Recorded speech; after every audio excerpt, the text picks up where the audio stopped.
And I was averaging 5 to 6 hours a day, which was actually the same as what it was when I was at work. So I really just did a handoff from one thing to another. So I really did. I deleted the apps, and I didn't just delete one or two, I deleted all of them. Last summer, I was a zombie to my phone all summer, checking my team's messages under a beach umbrella at the beach. I kid you not, I made myself available 24/7. This summer, I am taking my time back. That's right. I built a 4-pillar system to make sure that this summer is memorable, healthy, and completely unplugged. From ready to go adventure totes to the nuclear option of my social media apps. I'm gonna show you how I'm planning, prepping, and fueling our summer to be the most fun summer yet. You can't have a summer you love if you don't know what it looks like. So the first pillar is about taking your dreams and making them a reality and forcing them into the calendar. Let's get into it. It's all well and good to make a bucket list, but if the bucket list lives on the fridge and isn't turned into reality, it's not very good, is it? Now, if you're a parent who already has the summer camps on lock, stick with me, because this system also works for evenings and weekends when you're thinking,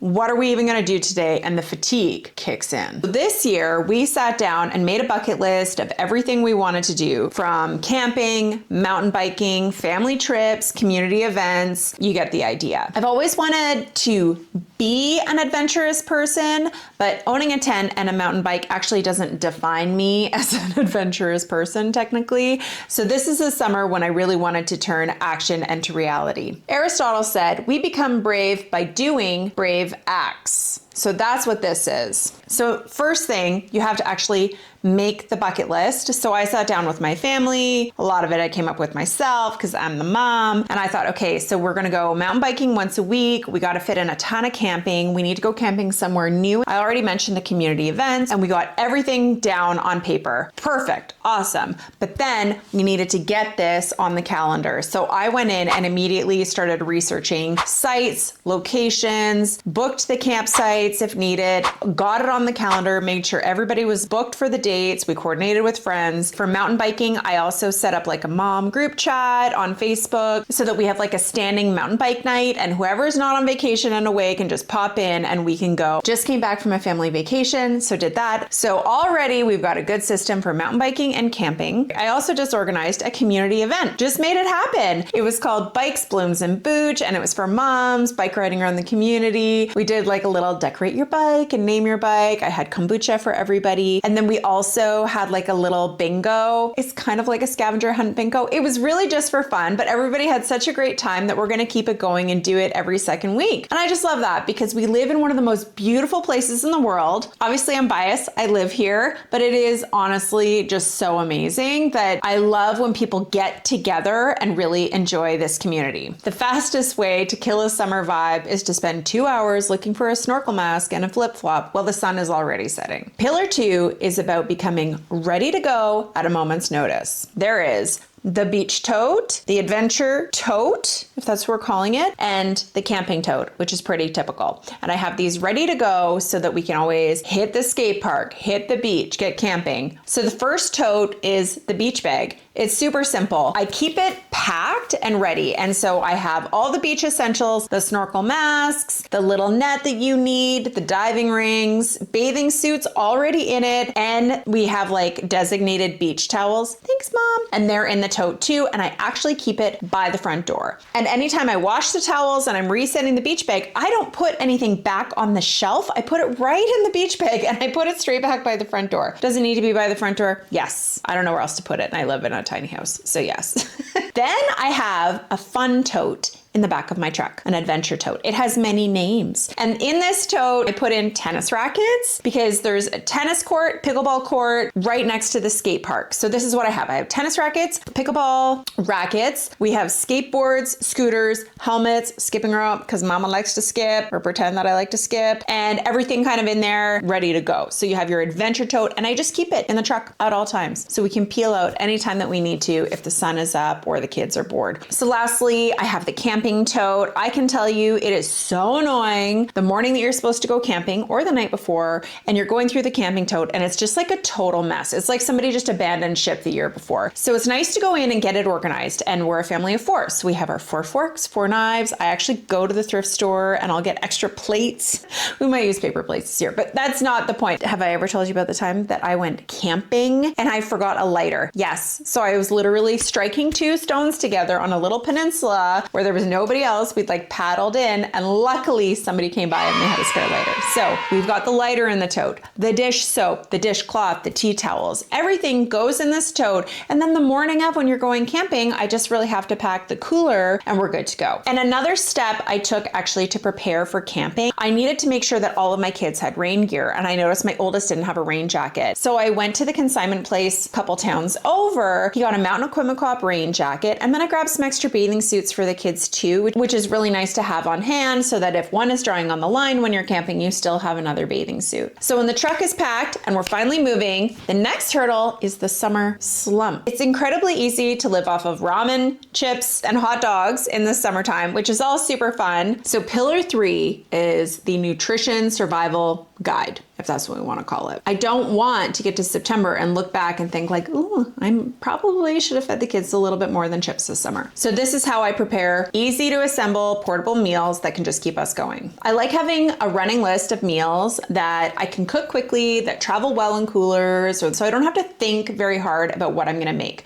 I actually have like a mini cookbook below of my summer favorites to bring to the beach or bring camping, and I'll put the link down below if you want to check it out. Some things you can make ahead. Others are really quick to prepare on the spot. I'm a very no muss, no fuss kind of gal, and I do make everything from scratch. So I really do like to keep it as simple as possible with a little bit of balance in there to make sure that my kids actually want to eat it. And then to pack it up, I actually usually put everything in my basket. I know there are far fancier ways of packing things for the beach, but as I said, I'm a no muss, no fuss kind of gal. So I just have had this basket forever since before my first was born. And I put in like these really thin cooler packs and I stack in everything in there with tea towels and cover it up that way. If we're going to be gone longer, I do have a mini cooler that I'll bring, especially on a really hot day, or we'll use this for camping to kind of go to the beach or in the boat. But that's it. I keep things super simple. And I definitely have not pulled the trigger on the insulated picnic basket, but I want to. I'll link it down below so you can see it. And honestly, I just feel better packing food where I know that my kids are not one blood sugar crash away from ruining our day.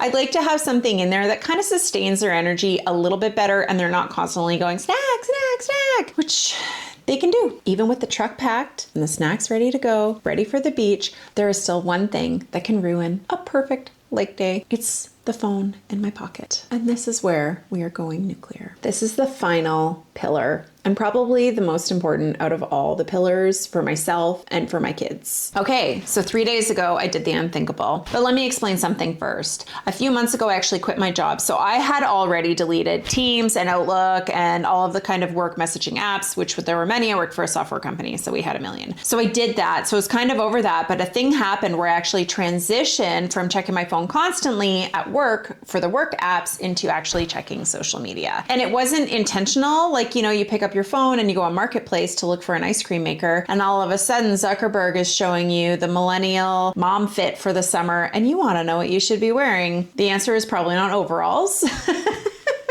But I can't help myself. And so I'm sucked into that. So that's half an hour gone. And then I remember like, oh, well, maybe I want to make some kind of fancy ramen for dinner. And then it's like half an hour into 7-Eleven ramen videos. And I'm like, what? I didn't even ask to see that. I checked my watch time hours or your screen time hours, whatever you want to call it. And I was averaging 5 to 6 hours a day, which was actually the same as what it was when I was at work. So I really just did a handoff from one thing to another. And I thought, okay, so what is that? Like 1/3 of my waking hours? And then does that equal like a week a month-ish of my time? Like, oh my God, that's utterly disgusting. I don't know if you heard this stat. I was listening to a podcast the other day and the guest was talking about moms on their phones. And honestly, they had said that 70% of moms are clinically addicted to their phones. So I'm pretty sure I fell into that category at 5 to 6 hours a day. So even where I'm like, okay, I don't want to go on the apps, I put limitations on the apps, it wasn't working. It's like programmed to suck you into to the ramen and the millennial mom looks and how to be the best person you can be or whatever it is. And it's a war that you can't win. So I really did. I deleted the apps, and I didn't just delete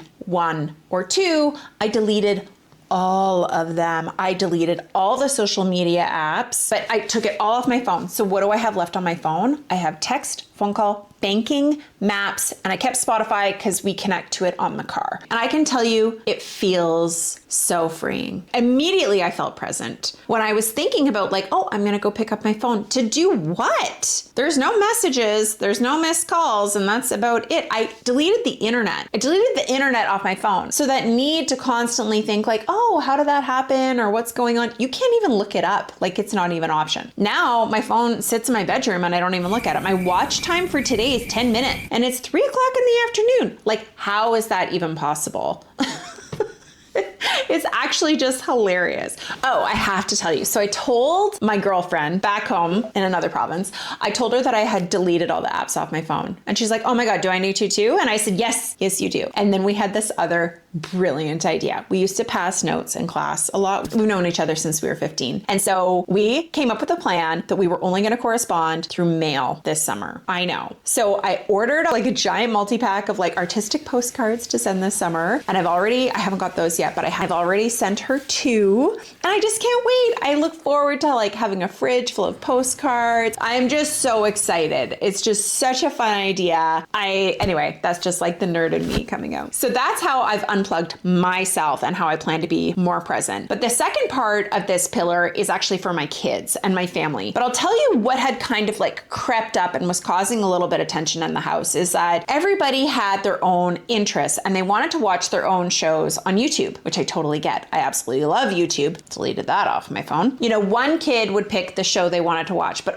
they start watching and it's not very good. Then they switch to another one and that one's not very good. That one's not the one that they wanted to watch. Do anybody's kids just think that like everything exists on the internet? Like the most niche things? Okay, so we've watched 3 episodes to try and watch 1 episode for one kid. And then the other kid is like, oh, I want to watch my show. And so now instead of having one show that they watch, we've like crept into an hour and a half and they're clicking and going through and like it's to the point of just annoying, honestly. And I feel like there's like these dopamine hits going on, which I'm sure you guys have heard about for kids and YouTube. What I did is I bought a DVD player and we went to the library and we got library DVDs. And now my kids pick a DVD together and they watch it on the DVD player in the living room. That's it. That is my 4-pillar system to having a fun, memorable summer that we can look back on in September and be like, oh, that was awesome. It wasn't stressful. It was well thought out. It was super fun. And you just feel really, really good about it. So by getting prepared now, checking things off the bucket list, keeping healthy food ready to grab, and clearing the digital noise, we're finally giving ourselves the space to actually be present and enjoy this summer. So which of these 4 pillars do you need most right now? For me, it was definitely deleting those apps so I can be present for my family. Let me know your plan in the comments and I'll see you in the next video.